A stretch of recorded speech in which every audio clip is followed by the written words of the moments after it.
윤일병 사망 사건으로 사회적 파문이 계속되고 있는 가운데 선임들의 가혹행위에 시달리다가 스스로 목숨을 끊은 한 병사를 일반 사망으로 처리한 군 당국에 인권위가 재심사를 주문했습니다. 네, 군 가혹행위에 대한 국민들의 분노가 갈수록 커지고 있습니다. 한혜원 기자입니다.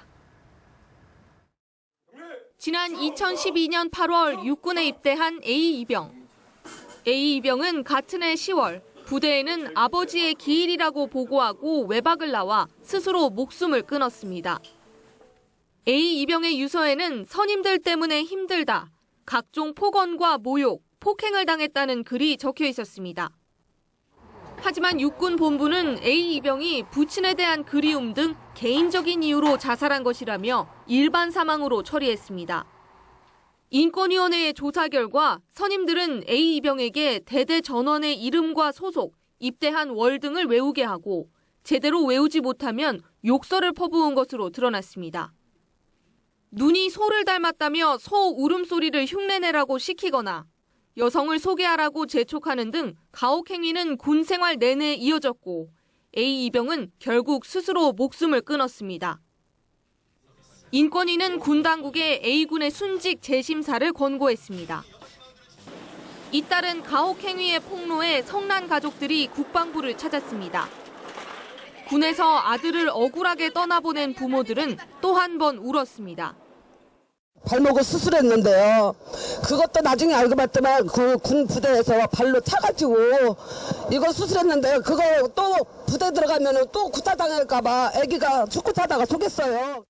진실이 드러나지 않았다고 자살로 처리하여 아무런 예의도 명예회복도 없이 내버리는 지금의 야만적인 군 인권 현실을 고쳐주십시오. 유가족들은 의무 복무 중에 사망한 군인들의 명예회복과 국립묘지 안장을 요구하는 서한을 국방부에 전달했습니다. 뉴스와이 한혜원입니다. 육군에서 올해 전반기 780여 명이 현역 부적합 판정을 받은 것으로 드러났습니다. 육군이 민관군 병영문화혁신위원회 보고 자료에 따르면 현재 관심 병사는 8만여 명으로 이 중 지휘관의 집중관리 대상인 A급 병사는 전체 병력의 2.5%인 8,600여 명으로 집계됐습니다. 또 윤일병 폭행 사망 사건 이후 4월 한 달간 부대 진단을 통해 구타와 가혹행위 가담자 3,900여 명을 색출했습니다. 이 가운데 언어폭력이 전체 30%로 가장 많았고 구타와 가혹행위 가담자가 10%, 나머지는 사적 심부름과 암기를 강요한 것으로 조사됐습니다. 28사단 윤일병 폭행 사망 사건의 충격이 계속되는 가운데 우리 군 장병들의 정신적 불안 증세가 심각한 것으로 나타났습니다. 국군의무사령부에 따르면 2011년부터 3년간 국내 19개 군병원에서 정신행동장애 진단으로 신규 외래 치료를 받은 현역 군인은 모두 19,066명인 것으로 나타났습니다. 이 가운데 증상이 더 심각한 공황장애 진단을 받은 현역 군인은 2011년 10만 명당 16.1명에서 지난해 23명으로 꾸준히 늘어서 대책 마련이 시급해 보입니다.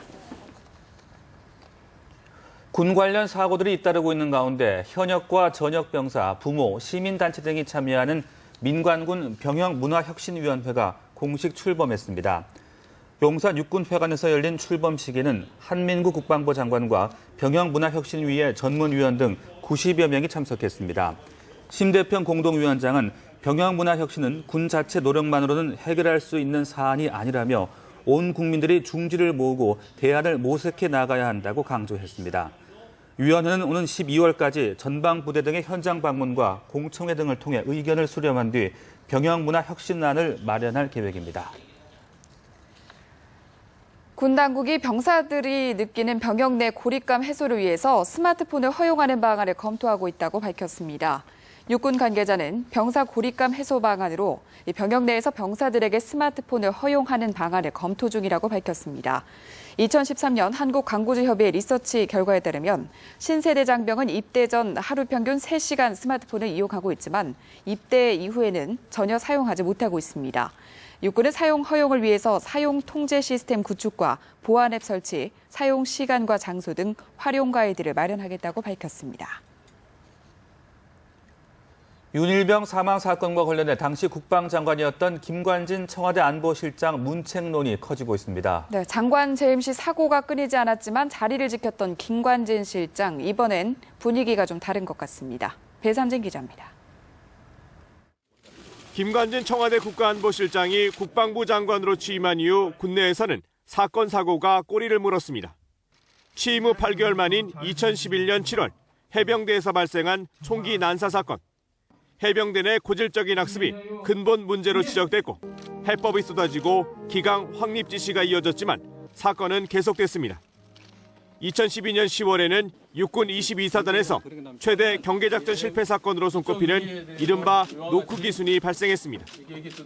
올 3월에는 북한 무인기가 청와대 상공을 비행하며 촬영하는 등 대북 경계에 큰 허점을 드러냈지만 이번에도 김관진 장관은 무사했습니다. 김 장관 재임 중 사건 사고는 이게 다가 아니었습니다. 육군에서만 지난해 10월 상급자의 언어폭력과 성추행을 못 이긴 여군 대위가 스스로 목숨을 끊었고 지난 4월에는 윤일병 폭행 사망 사건이, 6월에는 동부전선 전방부대에서 총기 난사 사건이 발생했습니다. 줄줄이 내놨던 사고 예방 대책이 일선에서는 공연불에 그쳤던 겁니다. 김 실장의 장관 재직 기간은 2010년 12월부터 올해 6월까지 3년 반. 잔인한 가혹행위와 구타로 목숨을 잃은 윤일병 사건이 뒤늦게 알려지면서 당시 국방장관이던 김관진 청와대 안보실장의 책임론이 점점 더 커지고 있습니다. 뉴스와이 배삼진입니다. 윤일병 사건을 두고 정치권도 연일 비판이 거셉니다. 네, 권오성 육군 참모총장이 사퇴했지만 사건의 파장이 쉽게 수그러들지 않을 것 같은데요. 이준석 기자입니다.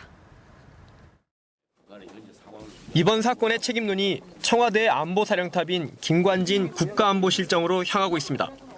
김관진 실장이 국방장관 당시 사건의 전모를 알고서도 해당 사단장을 징계하지 않았다는 일부 언론 보도까지 나오면서 책임론이 커지고 있습니다. 야당은 김관진 실장의 은폐 의혹까지 제기하고 있습니다. 새정치연합 박영선 국민공감혁신위원장은 라디오 방송에서 사건의 핵심은 은폐라면서 김관진 전 장관도 사전에 알고 있었다고 주장했습니다.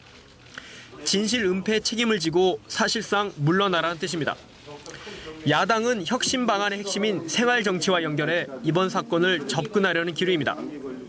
박영선 위원장이 법사위와 국방위 소속 야당 의원들과 함께 논산 육군훈련소를 방문해 실태 점검에 나선 것도 이런 정책 행보의 일환으로 해석됩니다. 이번 사건으로 곤혹스러운 상황에 처한 여권에서도 개별적으로는 비판의 목소리가 나옵니다. 새누리당 하태경 의원은 라디오 방송에서 2011년 부대 내 사고를 알아서 처리하라는 지시를 내린 것을 문제 삼으면서 김관진 전 장관이 비판받을 소지가 있다고 지적했습니다. 다만 새누리당 공식적으로는 잘못된 교육 환경 개선이나 처벌 강화 등 후속 대책에 초점을 맞추고 있습니다. 새누리당 김무성 대표는 당 회의에서 잘못된 교육 환경에서 기인한 것이라는 지적에 대해 교육 당국자들은 깊은 고민을 해달라고 주문했습니다. 이런 움직임은 이번 사건이 정치 쟁점화하는 것을 차단하려는 것으로도 해석됩니다. 뉴스와이 이준서입니다.